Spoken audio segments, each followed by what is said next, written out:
Welcome back to the weekly news roundup. This is the Smart Tech Edition. These are recorded live Fridays, 9 p.m. Eastern Standard Time. If you want to catch the show live, do that. Let's get on into the news. First, Verizon, in this crazy modern dystopia world where you're not allowed to see your friends, but you can watch the NFL games with them for free with 3 of your friends on their new free streaming app, the Yahoo Sports streaming app. First and foremost, with how crazy the NFL's getting as far as completely dishonoring the country that gave them their platform and their wealth, I really don't think we should be paying much attention to the NFL. But okay, if you still want to watch the NFL games, you can now download Yahoo's Sport app. You know, Yahoo, very well known for data security, privacy, and not tracking your data. No, wait, whoops. But anyway, you can download the app and then you can connect with up to 3 of your friends. You have a 4-person party all sitting alone on your own couch, streaming together, apparently having a conversation, watching a little football game on your phone. They're just prepping us for 1984, guys. Do you not realize this? If you're going to sit there and do that, guys, go to your friend's house. Please go to your friend's house. You don't need to worry about this. Go to your friend's house. All right, that doesn't mean you have to watch them alone. Oh, I don't want to watch my NFL games alone. They're launching the new feature in its Yahoo Sports app called Watch Together. Oh, Lord. Which will let you watch live stream NFL games with up to 3 of your friends over a video chat. You won't need to be a Verizon customer to watch the games for free, but you will need to watch on a smartphone or tablet. You know. Oh, streams, right? You know, as if you can't stream on a computer or a television. No, the reason they want you on the smartphone or the tablet is because they can harvest anything and everything about you through the application. Wait for a couple of weeks, we'll probably see an article about how much data collection was going on and how the data was being linked and tied to online advertiser profiles and figuring out who in the world you are. Okay, that's what's going on here. I mean, streaming, right? What? I can't stream on a computer? I don't stream anything on a tablet or a phone. Nothing. Trust me, you can stream on a computer. You can stream on a TV. I can stream on a TV with a Raspberry Pi on the back of it. Yeah. It's crazy. But anyway, they're just like, follow sheeple. All right. Next up, LG confirms its Wing is the name of its new smartphone. Anyone else reminded of that scene in Princess Bride? Dear God, what is that thing? Yeah, so we have a smartphone apparent. Okay, well, I mean, the keyboard's more accessible, I guess. Yeah, I guess you just swivel it, and now you have an HD thing, and you're sitting here like this. I guess you can do chat room stuff faster. Maybe gaming? Do you do gaming on things like this? I don't get it. But it has confirmed its upcoming phone will be called Wing or The Wing. It will be revealed on its announcement event on September 14th. Devices believed to have 2 screens in a swiveling form factor. A recent teaser video that shows what it looks like sliding a mechanism that can rotate into a T shape. In addition to its swiveling screens, it has so far as indicated the device will support 5G, will have a triple rear camera array with 64 megapixel main sensor, and will run on Snapdragon 7 series processor. All right, no other information available. Yeah, is this a phone you guys would buy? Let me know. I think it's weird, but that's just me. I'm a neo-Luddite. What can I say? Facebook has some new AR glasses, prototype reveals. So what they're actually doing, this is interesting. Facebook's glasses don't have any screens. You wear this crazy contraption on your head. Like, if we're all walking around wearing crazy contraptions on your head, I'm just going to be getting in my spaceship and going to Mars. When I start seeing people walk down the street with stuff like this strapped to their face, I'll be like, dear God, what is that thing? Okay, but that's kind of what we have going on over here. Now, they're not using anything with the glasses, so the term glasses is kind of a misdemeanor. Or a misdemeanor? It's a misdemeanor too, I'm telling you. This should be a crime. It's a misnomer. because I'm telling you, what it does is actually more of an auditory thing. So it's giving you more auditory cues. The idea is that you can wear this in a crowded or noisy place. It's going to filter out the background noise and allow you to communicate directly with the person you're there. So, you know, basically isolates you from your world, as if we're not isolated from our world enough as it is. So this is just more isolation. You finally get out of quarantine. You're out of the house, all you've been hearing all day long.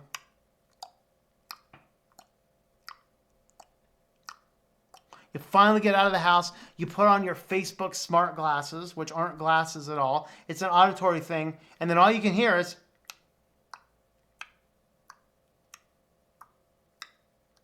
but you can have a conversation with somebody and completely ignore all the environment around you. So yeah, that's definitely interesting. They say it could be used for people with hard of hearing because it does filter out other noises, but that's not what it's explicitly targeted for. I'm not sure what it's targeted for. Elon Musk want to be cyborgs, I guess? I don't know. Definitely interesting. Definitely interesting. Walmart launches a new drone delivery program in North Carolina. Any North Carolinites out there? Will you be ordering this? I gotta say, of all the things that Walmart does, I think that I would way more prefer a drone come to my house than a person from Walmart come to my house. The people from Walmart are not exactly the people I necessarily want to know where I live. The drone, I mean, sure, somebody actually has to know where you are or whatever else. But nevertheless, the drone flying around, yeah, at least it's not likely to be a crazy person.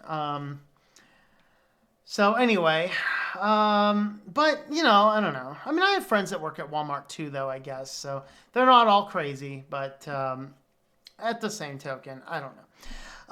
So would you guys prefer the Walmart delivery service with the employee or the Walmart delivery service with the drone? Which one would you like more? And is this going to contribute to our up-to-date drug wars that we were talking about a few weeks ago, where like CVS is going to be shipping your prescription drugs via drone, and then the rival gangs will be in their shotguns shooting the drones down to run off with the subscriptions? Are we going to see something like that? Like, oh man, there's groceries in there, pull, you know, and then you get your free groceries because you shot the drone out of the sky. I mean, that's good stuff. I mean, what do you guys think? Would you guys go drone hunting? That's a good question. All right. Well, if you want to write a good story about drone hunting, you might happen to need a grammar checker. I recommend using Pro Writing Aid. This is a nice grammar checker that I use for the books and things that I need to write. If you use my affiliate code, tlm.li/PWA, you can get 20% off a yearly subscription for $63. Or a lifetime subscription for $240. Of course, you can do a monthly for $20, and they actually do have several free services you can try out before you buy anything. So if you're on the fence, go over there, use some of their free services, see how they work for you, and then see if it's something that you might want to purchase for some of the extra features. And if I'm not mistaken, I do believe they actually have a LibreOffice plugin. I'll have to verify that for the next time I use the affiliate link. But it's definitely a good system. So go ahead and have a look at that. All right, now back to the news. Lutron and Ring join forces to light up the night and bring homeowners peace of mind. So Lutron is like an automatic light system. And so what Ring wants to do is if it detects motion, it wants to just turn on your lights.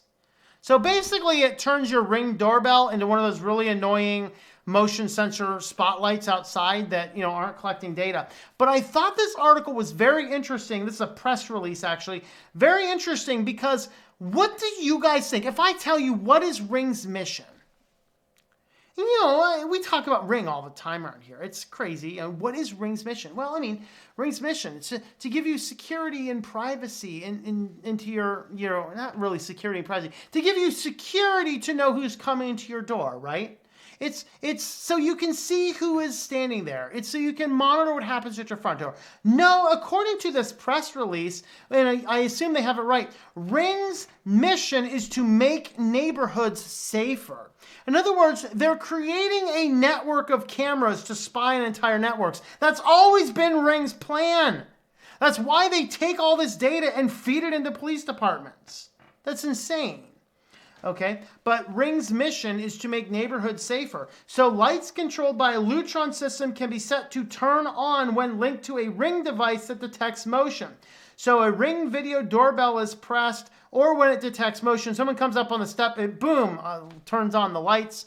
Maybe someone's walking their dog next by, gets blinded by spotlights, whatever else. But yeah, we have this connection between Ring and Lutron now, because all of these guys are starting to intermingle their tentacles inside of each other, and it's kind of becoming a crazy, scary world. On to our feature story today. Alexa invaded my printer, and I'm not happy about it. So Josh Hendrickson over here, he had an Alexa speaker because, hey, Alexa, order unicorn meat, confirm. He just needed to order unicorn meat with his voice all the time. And he just comes in, he's sitting on the couch. Man, I forgot to order more. Hey, Alexa, order unicorn meat, confirm. All right. But what happened is he bought the, let's see, you've had the Alexa smart speakers for years. I bought them to make my smart home more convenient and use voice controls. But now Alexa has me hopping mad. Why? She invaded my printer without asking my permission and started emailing me about ink. When does a voice assistant cross the line from convenience to nuisance? They're always a nuisance. If you've ever thought it was anything but a nuisance, come on, man. Come on, man. All right. An unwelcome email. So he says, it all started with an innocuous email that I initially disregarded as some phishing attempt. Thank you for connecting your HP DeskJet Pro 8710 printer to Alexa. Alexa just made printing a whole lot easier. You can now print documents only using your voice. Guys, if you're printing a document, you're standing there looking at it. Is it too hard to push Control P? Is it too hard to push Control P? I'm staring at a document. I can't print it from where I'm at. I need to be staring at the document and say, hey, Alexa, print this document that's on my screen. I can't find the print button. My lands. What's going on? Holy moly. You can print documents with only using your voice. I can think of zero purpose for this.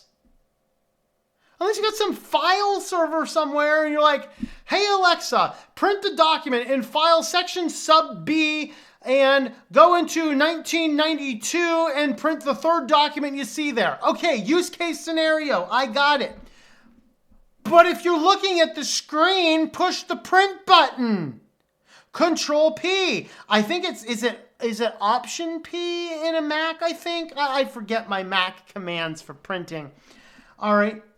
The model printer I use, and it did come from Amazon, but I didn't do anything to connect the two. Even stranger, it said I connected them 10 days before the email arrived. So apparently it automatically connected itself. The email mentioned how you could print documents just using your voice, like a shopping list or a daily Sudoku puzzle. Wow, we've crossed the line of infancy, haven't we? I mean, printing your shopping list? Who does that anymore? If it's on your phone, you may as well just use your phone. I don't know. Naturally, I forgot all about the email until Alexa spammed me. So basically, the Alexa starts sending message and message and message because you know how HP printers like to print 3 pages and then yell at you perpetually until you change the ink cartridge and then refuse to print.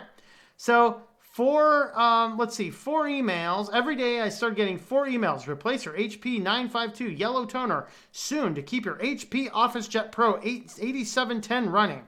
1 for each color and for black. 4 emails in a row. Every day, Alexa spammed me. Alexa knows you need to replace the yellow toner based on your model usage. You can view products on Amazon that are confirmed to work with your device. Or you can set up smart orders to automatically receive replacement parts of your choice. How convenient. Let's set up a subscription service. How long before the printer starts adjusting itself to say, okay, he should be getting another cartridge in today, so let's stop working now. I completely agree with the oatmeal. Printers were sent here from hell to engage loathing and hatred in mankind, right? Whatever his article was called. Not a service I wanted, he said. The entire thing is extremely frustrating, feels invasive. I didn't go out of the way to connect my printer to Alexa. Amazon did that to help me. I mean, presumably you can disconnect it. Has he tried this? I don't know. Amazon did that to help me. It didn't give me the chance to say no or prevent the connection from happening until now. I thought adding printers to Alexa was an opt-in thing because HP has an Alexa skill, which I have not installed. Even worse, the initial email didn't tell me what Alexa really plans to do. It plans to take over the world. What did you think it was going to do? Nowhere in the first email does it mention ink or a warning that it will check ink levels. It's an HP printer. What do you think it's going to do? If I had, I would have turned off the entire set of functionality sooner because I don't need it. I have an HP printer. It's enrolled in HP's ink replenishment service. Admittedly, I don't like the service, but I'm stuck in a loop where I can't get out. Yes, you can. It's called Sell Your Printer on Craigslist. Take the money and buy a printer that uses toner cartridges instead of ink. Okay, you can get color laser printers now for a fraction of the cost. And despite the toners being about as pricey as ink, honestly, frankly, they last for hundreds of more pages. It's insane. You can turn the dumb thing off. Yeah, no kidding. Or here's a thought. Hey, Alexa, jump in a lake. There you go. Confirm. Forgot to confirm. All right, so there you have it. Alexa, I mean, this is the type of stuff we're going to start to see. It's going to start connecting to all these types of devices. And this is one of the reasons I don't really want to use any of that kind of stuff. No. I'm not too lazy to push the print button on my computer. I don't know. That's my thought. Let me know your thoughts in the comments down below. Thank you for watching this video from Switched to Linux. This channel would not be possible without the backing of the program supporters scrolling on the screen now. You can be a supporter at Patreon at patreon.com/TOMM or at thinklifemedia.com. I also want to thank the open source community who creates such excellent software that makes producing this show possible. Please remember to support your software communities. Thank you, and I hope that you enjoy switching to Linux.